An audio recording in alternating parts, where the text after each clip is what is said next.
여름이라 덥죠. 잘 보내고 계십니까? 우리가 쓰는 글이라는 동사는 극다에서 파생을 되었다고 보는 분들이 많이 있습니다. 글쓰기는 긋고 새기는 행위와 무관하지 않다는 말이기도 하지요. 눈물은 눈에만 있는 게 아니라 기억에도 있고 또 마음에도 있듯이 글은 여백에만 남겨져 있는 것이 아니라 머리와 가슴에도 새겨진다고 그러죠. 그래서 사람을 따뜻하게 해주는 그런 아름다운 온기 있는 말은 그게 가슴에 새겨지면 그 말 때문에 살아갈 이유가 있고 또 위로가 되고 격려가 되기도 한다고 그래요. 오늘 하나님께서 예수님의 제자들에게 하신 말씀, 그 말씀이 우리의 마음에도 깊이 새겨져서 살아오면서 아프고 상처받은 이런 모든 것들까지도 회복되고 또 치료가 되었으면 참 좋을 것 같습니다. 사랑은 사랑하는 사람을 위해서 생명을 내어주기도 하고 또 그 사람을 다시 살게도 하는 것 같아요. 그렇죠. 사랑은 모든 것을 내어주면서도 미안하다라고 얘기했잖아요. 그게 부모가 자녀를 향한 그런 사랑이죠. 더 사랑해 주지 못해서 미안해. 주님도 우리 제자들 또 우리들을 보면서 그런 마음을 가지셨던 것 같아요. 오늘 함께 은혜 나눌 말씀은 마태복음 17장 1절에서 9절의 말씀입니다. 엿새 후에 예수께서 베드로와 야고보와 그 형제 요한을 데리고 따로 높은 산에 올라가셨더니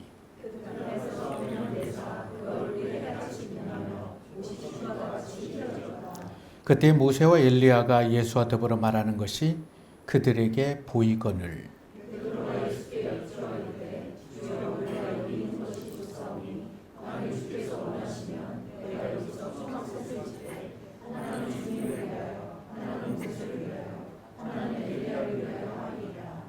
말할 때 후련히 빛난 구름이 그들을 덮으며 구름 속에서 소리가 나서 이르되 이는 내 사랑하는 아들이요 내 기뻐하는 자니 너희는 그의 말을 들으라 하는지라. 예수께서 나와 그들에게 손을 대시며 이르시되 일어나라 두려워하지 말라 하시니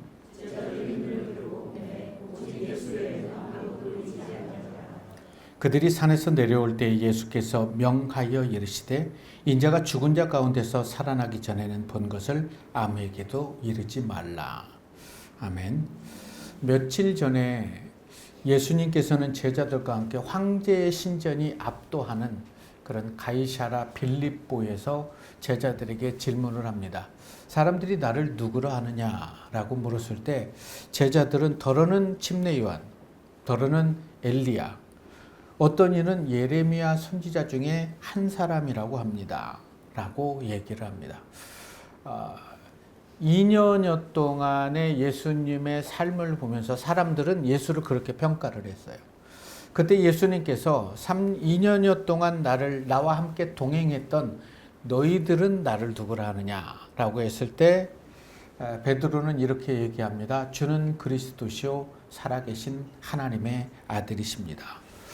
정말 주님이 원하셨던 대답을 들은 이후에 주님께서는 이제는 제자들에게 내가 이 땅에 온 목적을 얘기해도 되겠구나 라고 생각하시고 이렇게 얘기를 해요. 이제 내가 예루살렘에 올라가면 장로들과 대제사장들과 서기관들에게 붙잡혀서 많은 매를 맞고 고난당하고 십자가에 죽고 3일 만에 부활할 거야 라고 이렇게 말씀을 했어요. 그때 제자들이 그래요? 죽으러 오셨다고요? 우리 죄를 위해서요?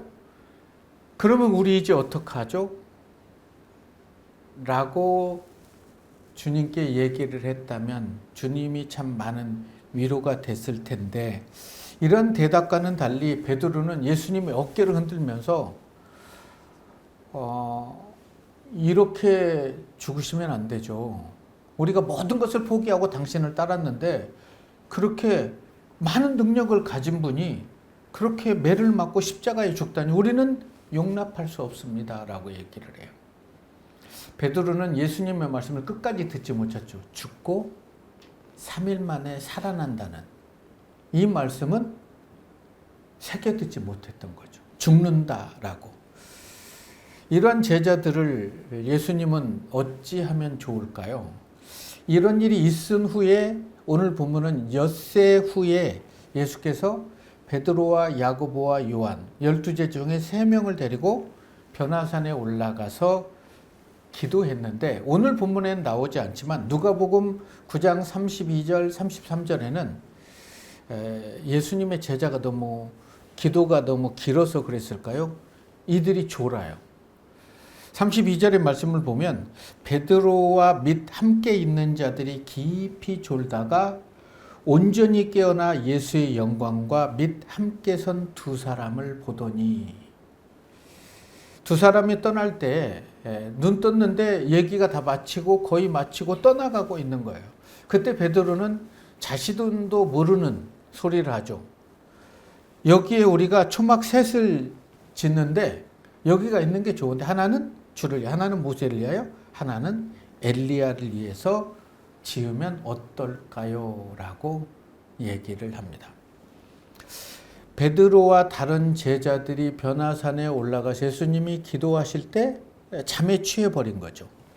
잠에서 딱 깨어났는데 정말 엄청난 광경을 목격하게 된 거죠. 흰 옷을 입은 그 예수님의 모습이나 모세와 엘리야를 보게 된 거죠. 이들이 어떻게 모세와 엘리야인지를 알았을까요? 잠깐 그들과 주님과의 대화를 들었기 때문에 주님께서 모세, 엘리야 하면서 그렇게 들었기 때문에 저분이 모세였구나, 저분이 엘리야였구나를 알았겠지요. 이들이 모세를 바라보고요, 엘리야를 바라보고요, 변화된 예수님의 모습을 바라볼 때 얼마나 놀랐을까요? 그런데 그 변화산에서 제자들이 졸고 있을 때 예수님과 엘리야와 모세는 어떤 말씀을 나누셨을까요? 제자들이 졸지 않았다면 어떤 말씀을 나눴는지를 성경에 기록했을 텐데 참 중요한 때는 잠을 자가지고. 근데 아마 앞으로 일어날 일들, 매를 맞고 죽으시고 부활한 이런 얘기들을 나눴겠죠. 이제 9개월 후면 예수님은 많은 매를 맞고 십자가에 죽으셔야 돼요. 인류를 위해서, 인류의 죄를 위해서 죽으셔야만 하는 거죠. 자, 모세와 엘리야가 떠나려고 할 때 졸다가 자신도 알지 못하는 그런 소리를 내뱉었던 베드로. 여기가 좋으니 초막을 셋을 짓자는 거야. 여러분, 누구를 위해서 초막을 베드로는 짓자고 했을까요? 누구를 위해서 종은 울려야 될까요? 종소리를 멀리 퍼지기 위해서 종은 자신이 아파해야 그 종소리가 멀리 퍼지게 되는 거죠. 나중에 세월이 흐르고 예수님의 말씀처럼 예수님이 붙잡혀서 많은 매를 맞고 십자가에 죽으신 후에 부활의 주님을 만나고 성령이 그들에게 임했을 때, 그때 그들은 이때에 주님께서 하신 말씀을 깨닫고 통곡했을 거예요. 예수님이 오르셨던 변화산에는 다른 세상의 영광스러운 빛이 가득했죠. 그곳에는 바로와 애굽의 모든 신들을 제압했던 위대한 선지자 모세가 있었고, 또 아합과 바알의 모든 선지자보다 더 위대한 강력했던 엘리야가 서 있었어요. 하나님이 모세를 불러 이스라엘 백성들을 구원하기 위해서 애굽으로 가라고 말씀했을 때 모세의 반응은 저는 아닙니다. 저는 아직 준비되지 않았습니다. 보낼 만한 사람을 보내십시오 라고 했을 때 하나님께서는 재차 모세를 보내게 되죠. 만약에 하나님께서 모세의 핑계를 들어주시고 모세를 사용하지 않고 모세 외에 아론이나 여호수아 혹은 그 밖에 누군가를 사용했다면 과연 모세는 어떤 삶을 살았을까? 그의 핑계를 들어줬다면 그로부터 약 1500년 후에 예수님과 함께 영광스럽게 변화산에 서 있지 못했을 거예요. 모세의 핑계에도 불구하고 하나님께서는 그를 설득하셔서 하나님의 뜻대로 살게 하심으로 인해서 모세는 하나님의 능력 안에서 여러 가지 기적과 능력을 베풀어서 그들을 가나안 땅으로 그 앞에까지 인도하게 되는 거죠. 엘리야 또한 마찬가지 아닙니까? 북이스라엘에서 가장 강력한 왕, 그리고 악했던 왕 아합, 그의 아내 엣바알의 딸 이세벨. 그런 상황 속에서 바알 선지자를 다 초토화시켜 버렸던 엘리야. 그런 엘리야가 이세벨이 죽인다고 그러니까 냅다 주레나무를 쳐서 르뎀나무에서 하나님 저를 죽여주십시오 라고 기도할 때 하나님께서는 그의 말을 들어주지 않고 네가 힘들어서 그래 하고 까마귀를 통해서 먹을 걸 갖다 주는 거예요. 그리고 또다시 죽여달라고 할 때 힘들면 쉬어야 돼.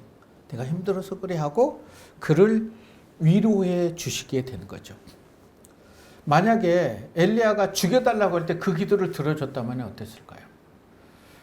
우리의 삶을 되돌아보면 우리가 하지 말아야 될 기도를 참 많이 했던 것 같지 않습니까? 그 기도를 다 들어주셨다면 어떻게 됐을까? 가끔은 깜짝 놀라기도 하죠. 왜 예수님께서는 베드로와 야고보와 요한을 산에 함께 동행하셔서 이 모든 것을 보여주셨을까요? 지금 변화산에는 수많은 사람들을 예수께로 인도할 세 사람이 있어요. 그런데 그들은 자신들이 그런 삶을 살아갈지도 몰라요. 베드로와 야고보와 요한. 우리가 보기에는 지금까지는 실패투성이의 모습이죠. 예수님께서 제자들을 변화산으로 초청하신 것은 지난날 하나님의 일을 위대하게 했던 그 사람들을 바라보게 하시는 거예요. 그리고 너희도 모세와 엘리야처럼 사용할 거야. 너희도 그렇게 내 손에 이끌려서 그런 위대한 일을 하게 될 거야 라는 것을 보여주신 거죠.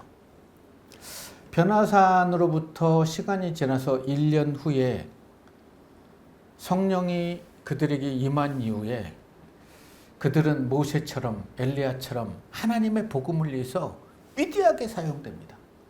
그래서 이들을 통해서 이 땅에 교회가 태동이 되게 되는 거죠. 여러분 주위를 이렇게 쭉 바라보십시오. 주위 사람들이 어떻게 보이십니까? 여러분이 어떻게 보든 그것은 중요하지 않습니다. 바로 여러분 옆에 계신 분들을 하나님께서 모세와 엘리야처럼 베드로와 야고보와 요한과 제자들처럼 사용하실지도 모른다는 거예요. 에이, 하나님 저는 아니에요. 저를 통해서요? 아니요. 우리는 나는 아니다라는 그런 생각을 예수 그리스도의 십자가 앞에 내려놓을 필요가 있습니다.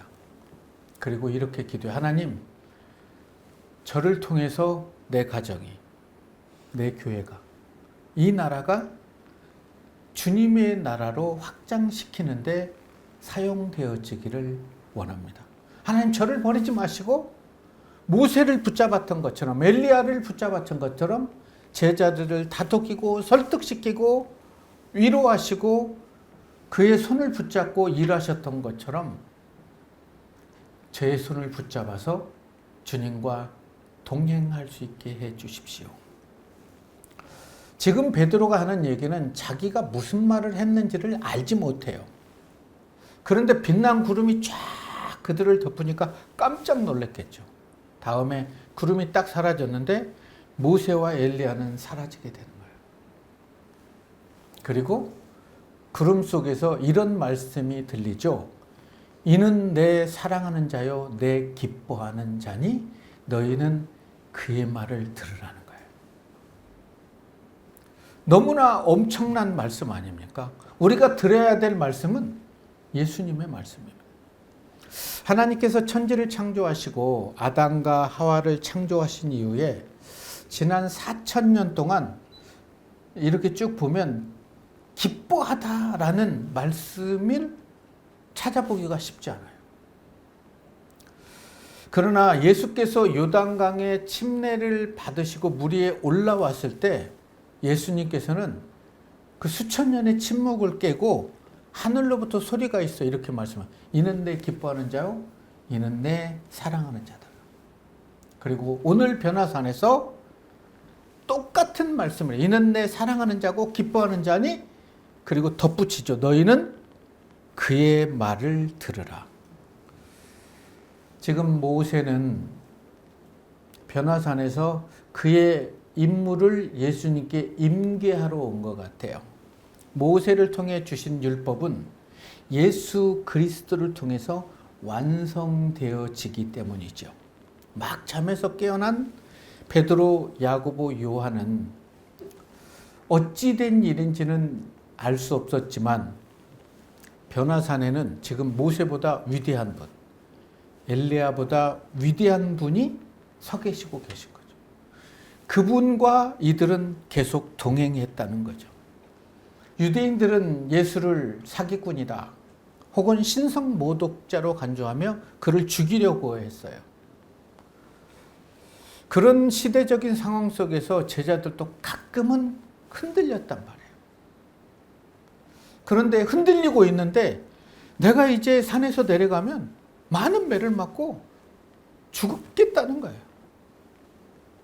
참 너무나 어이없는 이런 말씀을 하셨는데 6일 전에 흔들면서 얘기했던 베드로와 야고보, 요한은 변화산에서 변화된 그런 엄청난 것을 목격한 이후에는 그런 말을 할 수는 없었어요. 그렇다고 주님의 말을 믿을 수도 없었던 것 같아요. 이는 내 사랑하는 자고 기뻐하는 자라는 말씀을 왜 하나님께서는 하셨을까? 여기서 우리는 잠깐 변화산에서 더 앞으로 가서 요단강의 침례를 받을 때로 돌아가 보면 침례 요한이 많은 침례를 베풀고 있는데 예수님이 요단강에 오셔요. 그를 바라본 침례 요한은 왜 내가 당신에게 침례를 받아야 되는데 당신이 내게로 오냐는 거예요. 침례 요한은 예수님보다 6개월 먼저 태어났고 그의 아버지 샤가랴와 엘리사벳에게 예수님이 누구인지를 이미 들었어요. 하나님의 아드님이라는 것까지.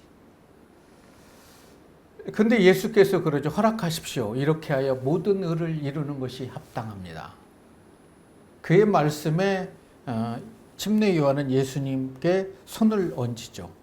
그래서 안수를 할 때 인류의 모든 죄가 예수께로 전가가 되어버리는 거예요.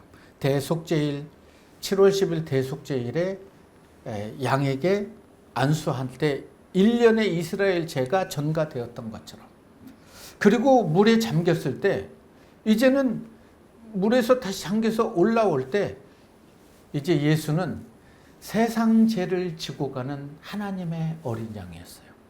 그의 발걸음은 이제 십자가로 가는 길이죠. 아무나 순종할 수 없는 그러한 그 순종을 하는 아들의 모습을 바라본 하나님의 마음은 얼마나 먹먹했겠습니까? 그래서 그러는 거죠. 이는 내 사랑하는 자고 내 기뻐하는 자라는 거예요. 다른 말로 표현하면 이런 자가 내 사랑하는 자고 이런 자가 내 기뻐하는 자라는 거죠. 타인의 아픔을 품고 기도해 줄 수 있는 사람, 그런 사람. 세상 죄를 지고 가는 하나님의 어린 양의 모습을 바라본 하나님의 마음은 아프기도 하고 고맙기도 하고 미안하기도 했을 거예요. 죄 없으신 분이 인류의 모든 죄를 지고 한 걸음씩 나아가게 되는 것이죠. 허락하십시오. 이렇게 해야 우리가 하나님의 뜻을 이룰 수 있습니다.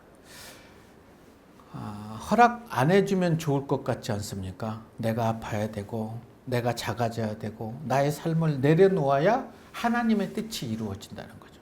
그런데 이 시대의 많은 그리스도인들은 내 뜻을 이루기 위해서 하나님께 기도를 하시는 분들이 많죠. 그러나 하나님 뜻을 이루기 위해서 기도할 수 있는 게 성숙한 그리스도인은 아닌가. 허락하십시오. 이와 같이 하여 하나님의 모든 뜻을 이루는 것이 합당합니다. 이 말씀은 수를 헤아릴 수 없는, 죽을 수밖에 없는 그 영혼들을 살릴 길은 내가 맞아야 되고 내가 죽는 길밖에 없다는 거예요. 그래서 나는 그 길을 가게 된다는 거죠. 그 가치는 얼마나 엄청난 가치입니까? 그래서 기쁘게 가지만 그 가치를 이루기 위해서는 얼마나 많은 매맞음과 고통과 십자가의 절규가 있어야 되는지도 예수님은 아셨던 거죠. 이것이 바로 우리를 향한 하나님의 사랑, 십자가의 사랑이지요. 7절 8절의 말씀입니다. 예수께서 나와 그들에게 손대며 이르시되 일어나라 두려워하지 말라 하시니 제자들이 눈을 들고 보매 예수만 계시는 거예요. 서운했을까요? 모세와 엘리야 두 분이 좀 더 계시면 좋을 텐데. 어찌 보면 제자들은 이때 예수님보다 모세가 더 위대하고 엘리야가 더 위대해 보일 수도 있었겠죠. 어깨를 토닥이며 일어나라 했을 때 깜짝 놀라 보니까 예수밖에 없는 거예요. 예수께서 내려오시면서 이렇게 하죠. 인자가 죽은 자 가운데서 살아나기 전에는 오늘 변화산에서 보았던 얘기를 하지 말아라고 얘기해요. 그래도 고맙죠? 세 명이 자기들이라도 봤으니까. 이 말씀을 들은 제자들은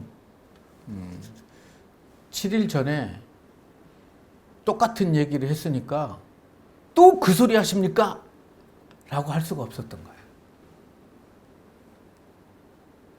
변화산에 주님을 보았기 때문에. 그런데 주님이 변화산에서 내려오는 그 마음을 이해도 할 수 없었을 거예요.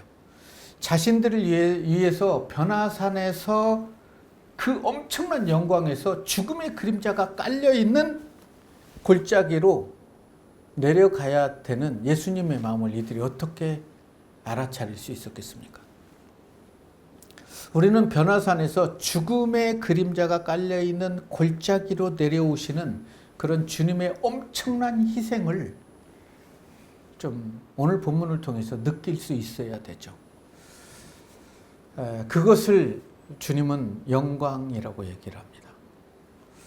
예수님께서 하나님이심을 증명하신 사건이 바로 변화산 사건입니다. 그리고 그로부터 이제 예수님이 죽으시고 부활하시고 성령이 임하신 이후에 수십 년이 지난 이후에 요한은 AD 한 80년 중반, 그러니까 예수님이 죽으시고 한 50여 년이 흐른 이후에 요한복음을 기록하면서 그때 일을 생각하고 이렇게 기록해요. 우리가 그 영광을 보니라고 얘기해요. 죽고 나서는 얘기해도 되니까. 우리는 그 크신 영광을 친히 본 자라고 베드로도 베드로후서 1장 16절에 그렇게 기록을 해요. 우리가 베드로, 야고보와 요한, 우리가 그의 크신 영광을 변화산에서 봤다는 거죠. 베드로 전후서를 쓸 때는 1세기의 그리스도인들이 복음 때문에 엄청난 핍박을 받았던 때예요. 감당할 수 없는 환난과 핍박 속에 있는 성도들에게 베드로는 베드로전서 4장 12절에서 이 말씀으로 위로를 해요. 사랑하는 자들아, 너희를 시련하려고 하는 불시험을 이상한 일 당하는 것처럼 여기지 말고 오직 너희가 그리스도의 고난에 참여한 것으로 즐거워하라. 이는 그가 영광을 나타나실 때 너희로 즐거워하고 기뻐하게 하려 함이라. 이것이 바로 변화산이 주는 메시지죠. 그것은 마지막에 우리를 기다리고 있는 것은 기쁨과 즐거움이라는 거죠. 그것은 예수님도 들을 필요가 있었고, 이는 내 사랑하는 자요, 기뻐하는 자다. 그리고 제자들도 보고 느낄 필요가 있었던 거예요. 변화산의 영광에서 죽음의 그림자가 깔려있는 그 골짜기로 내려온다는 거 쉽지만은 않지만, 사랑하는 아버지의 말씀, 이는 내가 사랑하는 자요, 내 기뻐하는 자다. 그 한 말씀이면 내려올 수 있었어요. 그리고 부활하셔서 예수님께서 제자들에게, 자기를 배반한 제자들에게, 요한의 아들 시몬아, 내가 나를 사랑하느냐? 내가 너를 사랑하느냐? 이 한마디 때문에 이제 베드로는 주님을 위해서 자기의 삶을 내어놓지. 요한도 그렇고요, 야고보도 그랬어요. 이는 내 사랑하는 아들이요, 내 기뻐하는 자니 너희는 그의 말을 들으라. 제자들을 향해서 하신 말씀, 이 하나님의 말씀이 오늘 우리의 가슴 속에 깊이 새겨졌으면 좋겠어요. 나를 위해서 십자가의 길을 떨리지만 기쁘게 걸어가신 그 사랑으로 언제 어디서든 하나님의 말씀을 듣고 행했던 베드로와 야고보와 요한처럼 우리 또한 하나님의 손에 붙들려서 그 고난의 길이지만 그 길을 기쁘게 걸을 수 있었으면 좋을 것 같아요. 여러분들을 너무나 사랑하신 분 예수 그리스도, 그리고 하나님이시잖아요. 그리고 여러분들을 자녀 삼은 이유가 바로 그거예요. 허락하십시오. 이렇게 하여 우리가 모든 의를 이루는 것이 합당합니다. 그러면서 하나님이 원하시는 삶을 살아갈 때 하나님께서는 여러분들에게 그렇게 얘기할 거예요. 이는 내 사랑하는 자요, 내 기뻐하는 자라고 말입니다. 그 사랑 때문에 우리가 예수 믿고, 그 사랑 때문에 감사하고, 그 사랑 때문에 예수를 알지 못하는 자들에게 생명의 복음을 전해야 되는 거 아니겠습니까? 천하보다 귀한 한 영혼을 위해서 이 땅에 오신 예수 그리스도의 사랑을 품고 우리도 예수를 알지 못하는 자들에게 생명의 복음을 전할 수 있는 그런 저와 여러분이 되시기를 주님의 이름으로 축원합니다.